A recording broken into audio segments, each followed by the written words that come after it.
Sports Tonight. What a weird run it's been for Arizona. About to be a part of the Big 12. They had the drama of whether or not the Pac-12 would hold together. They just recently had their football coach move to Washington because of the domino effect of Nick Saban. They then get their coach, and now it's the AD. Dave Hickey is out, the AD at Arizona. This was yesterday evening. Financial and operational mismanagement resulting in an athletic department financial disaster, mishandling, loss of major donors, the Jedd Fisch contract, and more. And so Dave Hickey is out. This is Jason Scheer, our good friend that covers Arizona. His tweet from last night, they have to reach out to Baylor's Mack Rhoades. He's born and raised in Tucson, went to Arizona. I have not had any comment to Mack. I sent a note out just that, hey, Arizona's AD is out. But bottom line is Arizona's athletic department seems to constantly have something going on in turmoil. Yeah, and to answer Jason Scheer's tweet, here's how I will break it down if you want, kind of the, yes, it's certainly Max to turn down because – if you're looking for an Arizona AD who has deep roots in the area and family and all those things that would come there and be a good person to fix it, then Mack is certainly the top candidate.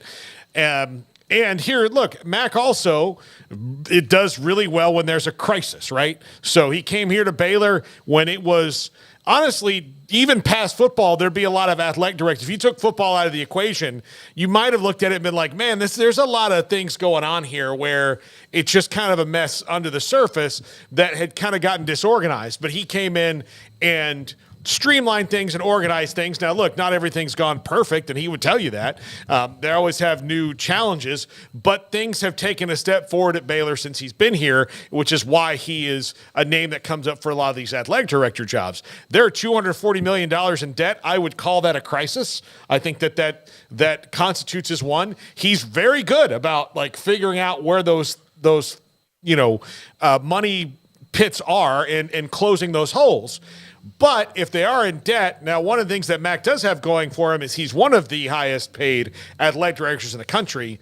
So theoretically, he might be taking a pay cut to go home unless they matched or improved his salary. But if they're in a financial crisis, that would probably be a bit of a tough sell, I would think, to the money people in Arizona.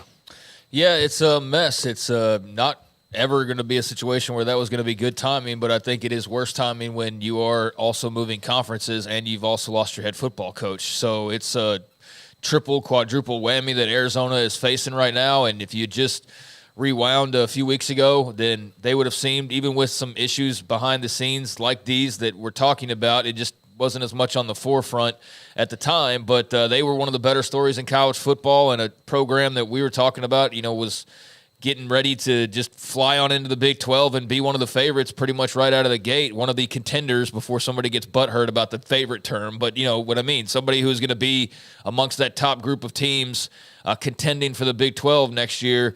But yeah, they clearly had some issues going on behind the scenes. That goes without saying, but $240 million miscalculation. I mean, how does that even happen? I've never dealt with money like that to know how you could even have that occur. But they somehow managed to have $250 million miscalculated within their budget. They talked about having major cuts or draconian cuts.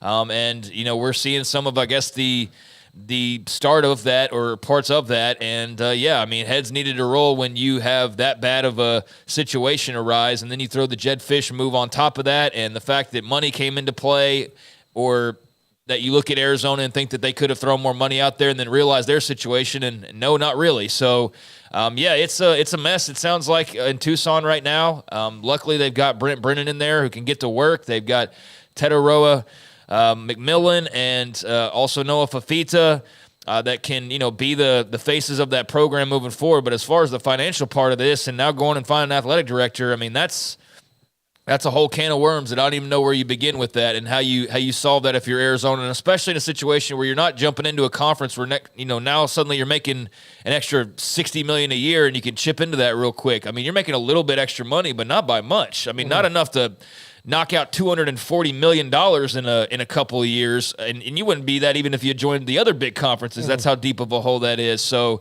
yeah, I don't know what effects this has on the sports programs, other than obviously every aspect of that university will probably be touched to some extent. But yeah, it's just it's an ugly situation that they're dealing with, and let's see how they climb out of it. Mack Rhoades, as y'all pointed out, is a guy who's great in situations like these, although the situation at Baylor was much different than being a big financial issue. And as much as you might be a great fundraiser or things like that, I mean, this isn't fundraising for a new basketball arena. This is this is being out $240 million. So I don't know if that appeals to him in the same way. Hey, we'd like you to come in and raise money for scholarships or for a new football stadium.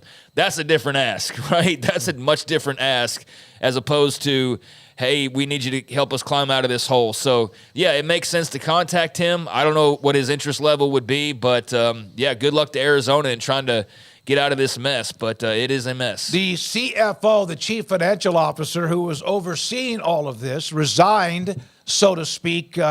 It's been about a month, but it wasn't even a resignation. It was President Robbins looking around, making sure everyone's trying to do their due diligence, looking at where everything failed or not. And then all of a sudden, probably kept her around for a while because this has been out there for a while.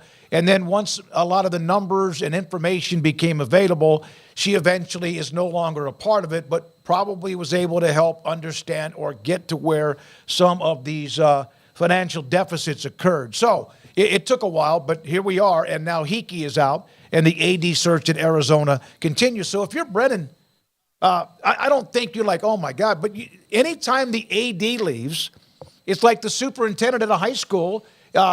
They don't hire a lot of the coaches, but they're very much involved in that search, and usually there's a connection. Same thing in college when the AD's gone. Anytime you get a new boss in any industry, sure. Like, you better be on your P's and Q's, because if they don't trust you or like you, or they're not going to go down with the ship. So I hope that Robert Robbins really likes the Brent Brennan hire, because that's really, who's got to be his advocate right now. And look, the new AD is not going to come in and be like, I don't like this. It's going to give him some time. But yeah, to hire a football coach last week and get fired this week is not usually the double play you see turned, by college athletic departments. Usually, look, they're going to fire the AD before they hire the football coach, because they don't want a guy who they think they're going to fire to be tied to somebody who he hired and then he's gone. So that is really interesting. But I guess again, the wheel doesn't have a definite spinning pattern when it comes to these things, especially when you're talking about budget shortfalls and finger pointing and who's to blame for it. But also look, and I don't know Robert Robbins and all that, but if I were him, I'd be a little bit worried myself, because, it's not like you've got some oversight in this too, don't you? I mean, it's a $240 million miscalculation. Like, I've had miscalculations on my bills before where I've budgeted for a month and then my power bill was way more than I thought. And I was like, oh, well, I guess I'm not doing this now. But it wasn't $240 million. It was just like 110. He was one of the ones that seemed very balanced when it came to what's going to happen in the future of those programs that eventually are now a part of the Big 12. So he had a few distractions along the way. But there we are with that. And Arizona with Dave Hickey. He is out as the AD at Arizona.